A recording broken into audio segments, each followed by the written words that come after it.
Escola São Francisco de Assis e Ótica Pupila oferecem a voz do pastor com Dom Jacinto Bergman, arcebispo metropolitano.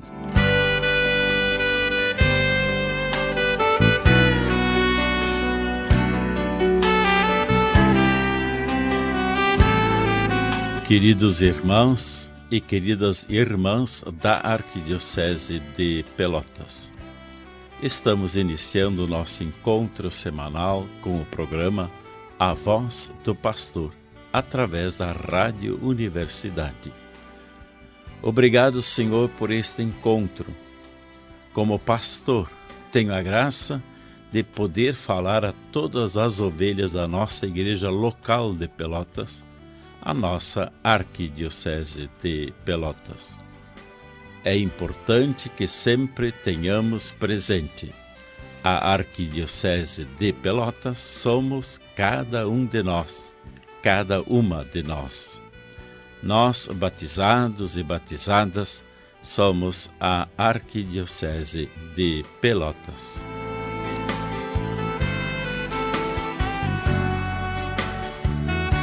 Dom Jacinto reflete a palavra de Deus do final de semana. Evangelho do 25º domingo do tempo comum. Proclamação do Evangelho de Jesus Cristo segundo Marcos.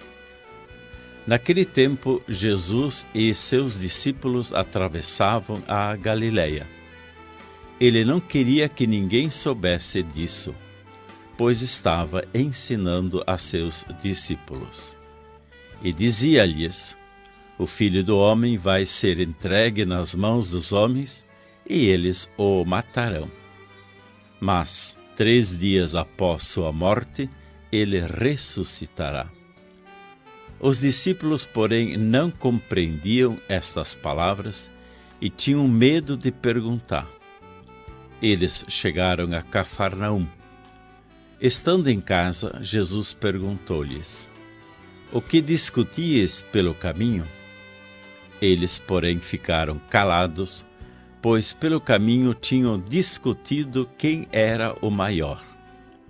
Jesus sentou-se, chamou os 12 e lhes disse: se alguém quiser ser o primeiro, que seja o último de todos e aquele que serve a todos. Em seguida, pegou uma criança, colocou-a no meio deles e, abraçando-a, disse: quem acolher em meu nome uma destas crianças, é a mim que está acolhendo.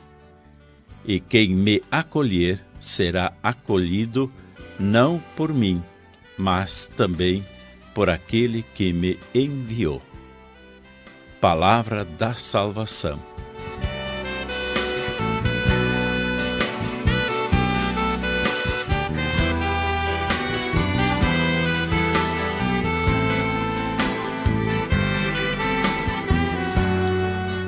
Comentando o Evangelho do 25º domingo do tempo comum. O testemunho de vida de Jesus, baseado na humildade e no espírito de serviço, não foi suficiente para conscientizar os discípulos a respeito do modo de proceder que lhes estava sendo proposto. Nem mesmo a alusão à sua morte violenta e à sua ressurreição bastou para abrir-lhes os olhos. Entre eles permanecia um espírito mesquinho de competição. Sua preocupação era saber qual deles seria o maior. Jesus enunciou com clareza uma norma de conduta válida para regular as relações entre eles. Quem quisesse ser considerado o primeiro e mais importante de todos, deveria ser capaz de se colocar no último lugar e assumir a condição de servo dos demais. O colocar-se em último lugar deveria resultar de um ato livre, sem nenhum complexo de inferioridade. O fazer-se servidor seria consequência da superação do próprio egoísmo, não uma atitude resignada de quem não sabe fazer valer seus direitos. Quebra-se assim o ciclo da ambição e fica banida do seio da comunidade a tentação da tirania. O reino, portanto, tem uma escala de valores que não corresponde àquela do mundo. A orientação de Jesus exigiu dos discípulos uma reformulação de seus esquemas mentais. Não dava para aplicar ao reino a visão mundana com que estavam contaminados.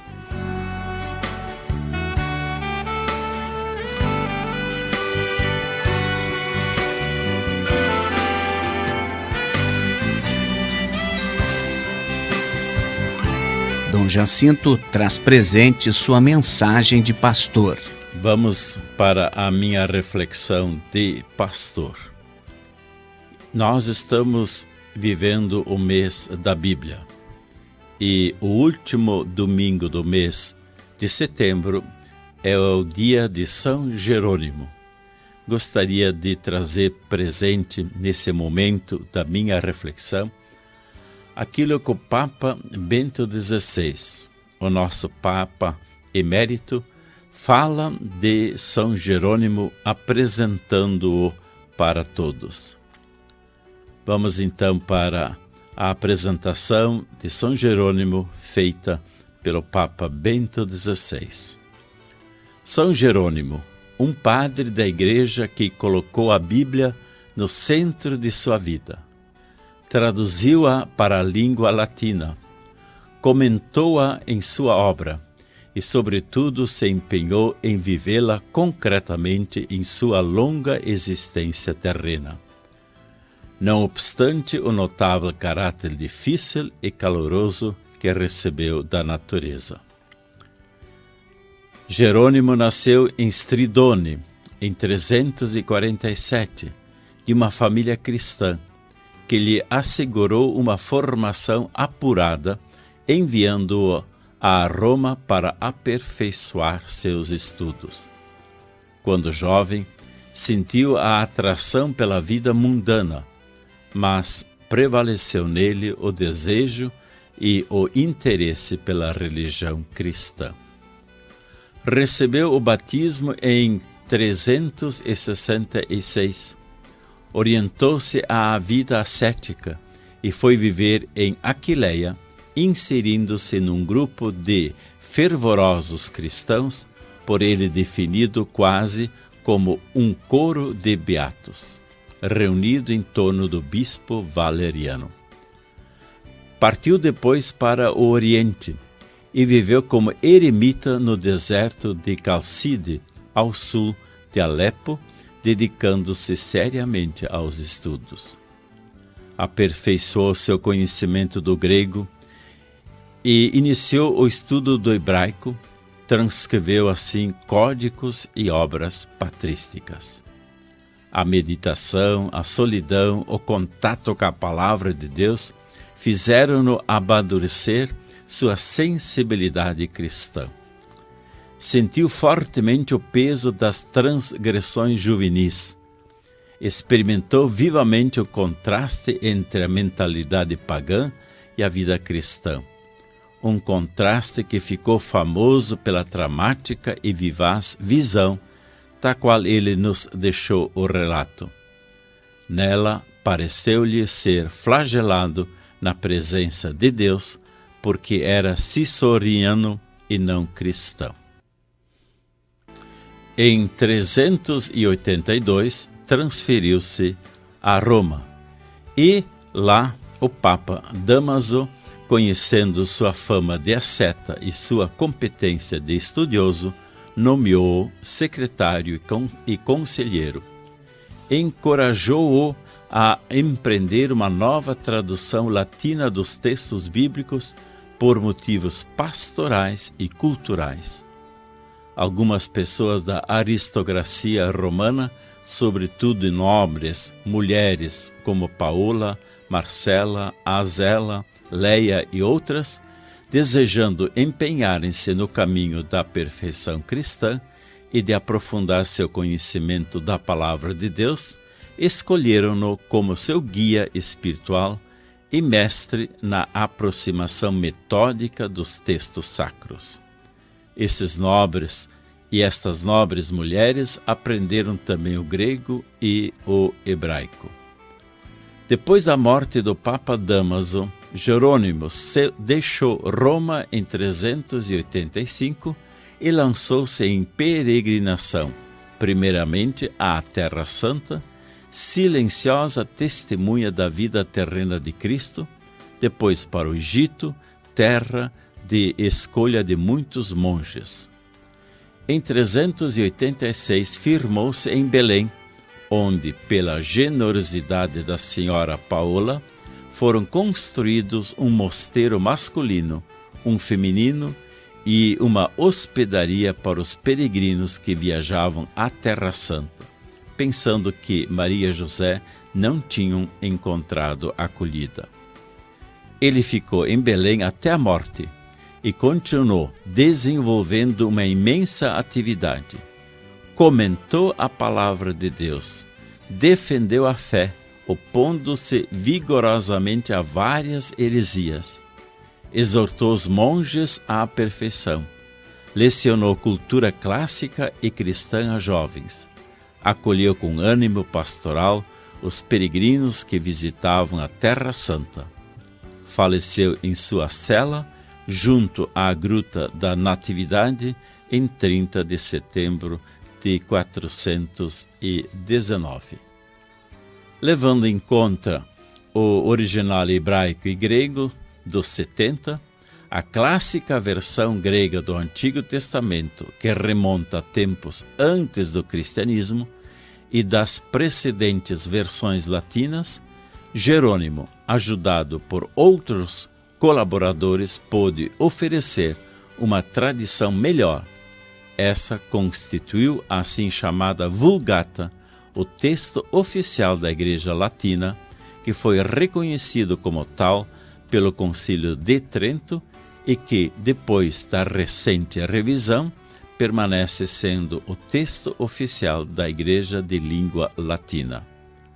Sobretudo, Jerônimo pôs no centro de sua vida e de sua atividade a Palavra de Deus, que indica ao homem os caminhos da vida e lhe revela os segredos da santidade. Por tudo isso, precisamente em nossos dias, podemos sentir-nos profundamente agradecidos a São Jerônimo.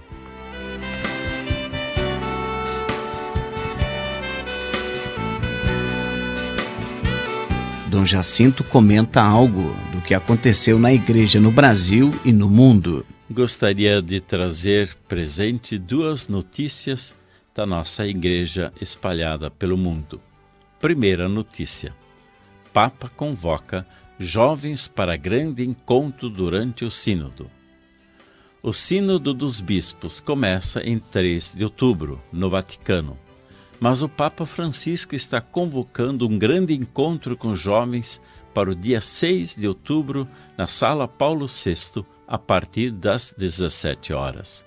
Será uma oportunidade para a juventude apresentar as suas propostas que serão aproveitadas no documento final do Sínodo. Em março deste ano, Papa Francisco já havia encontrado um grupo de jovens durante uma reunião pré-sinodal.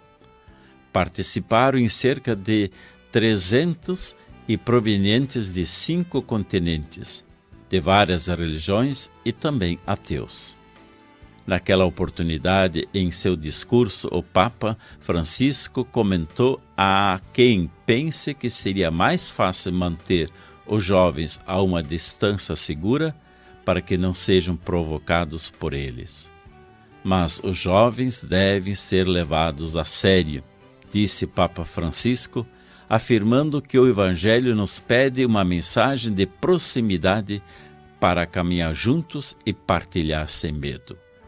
A Igreja tem vontade de ouvir todos os jovens, ninguém excluído.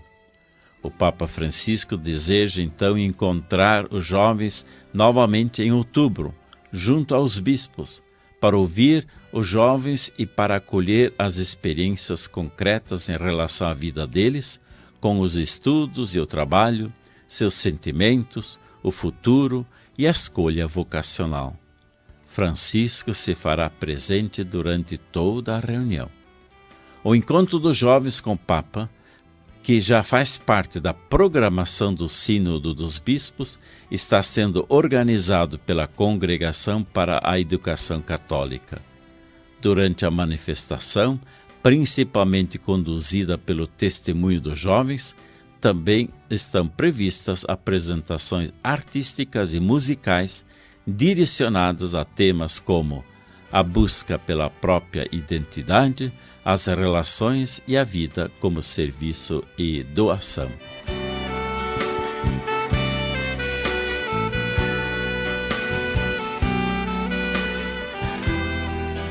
A segunda notícia.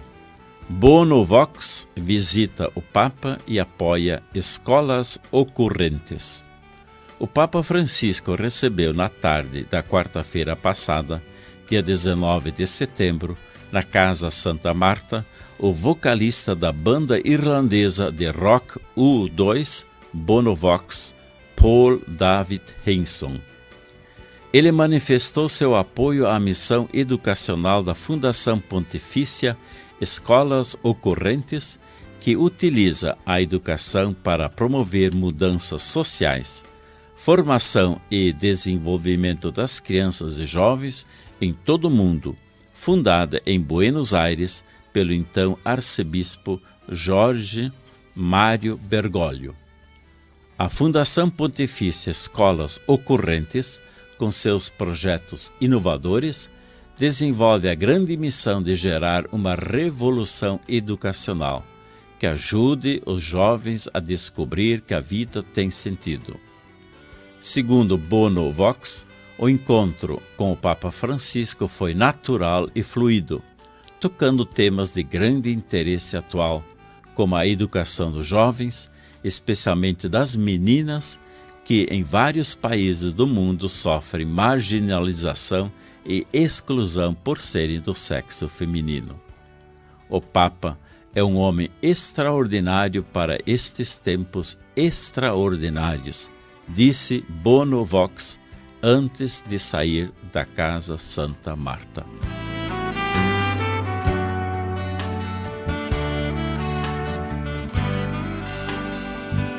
Dom Jacinto comunica o que vai acontecer na próxima semana na Arquidiocese de Pelotas.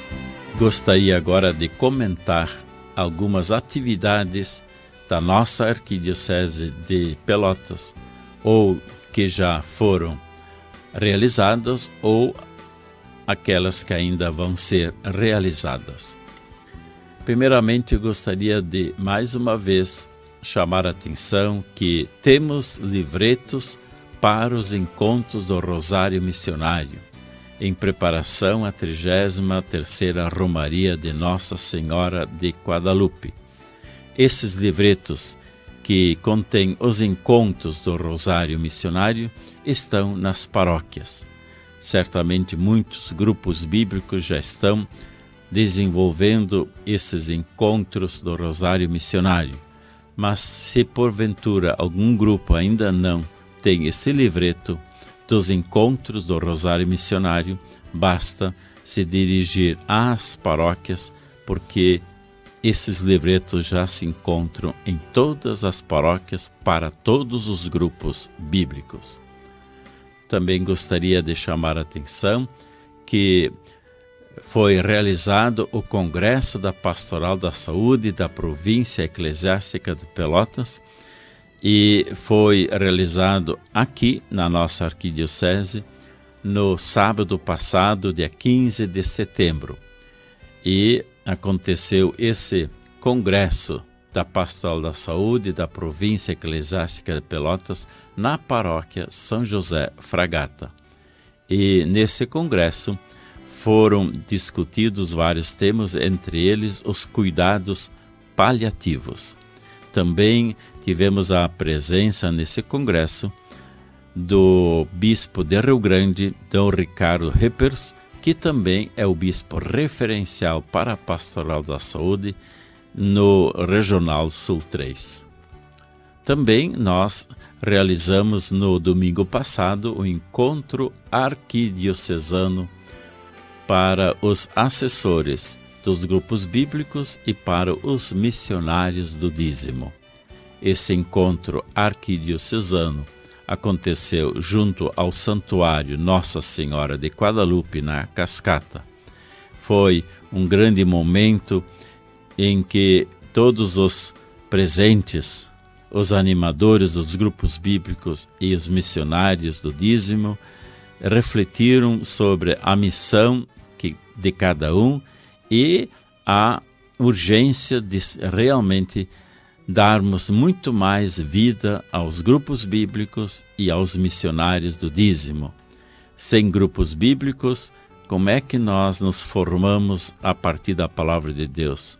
E sem missionários do dízimo, como é que nós chegamos a uma pastoral do dízimo verdadeiramente como a igreja pretende e que também nós, como Arquidiocese de Pelotas, queremos desenvolver? Também gostaria de registrar a realização do 2º Congresso Internacional de Catequistas, que está acontecendo em Roma, nesses dias deste final de semana. Iniciou quinta-feira, dia 20, e vai até amanhã, dia 23. É o 2º Congresso Internacional de Catequistas e temos a alegria de ter o padre Wilson Fernandes Mota, pároco da paróquia Sagrado Coração de Jesus, Porto, participando deste 2º congresso em nome da Arquidiocese de Pelotas e também em nome do Regional Sul 3 da CNBB. Este 2º Congresso Internacional de Catequistas, que acontece em Roma, terá também a presença do Papa Francisco no dia de amanhã, concluindo este congresso. E também gostaria de ainda deixar em público que teremos a visita dos avaliadores do curso de teologia. Em vista do processo de reconhecimento do curso de teologia por parte do Ministério da Educação, teremos, portanto, a presença dos avaliadores para a avaliação do curso nos dias 24, 25 e 26 de setembro, portanto, segunda, terça e quarta. A Pró-Reitoria Acadêmica da Universidade Católica, o Instituto de Formação Humanística e o Instituto de Teologia Paulo VI estão se preparando para acolher bem os avaliadores e prestar todas as informações necessárias. Torcemos por uma boa avaliação.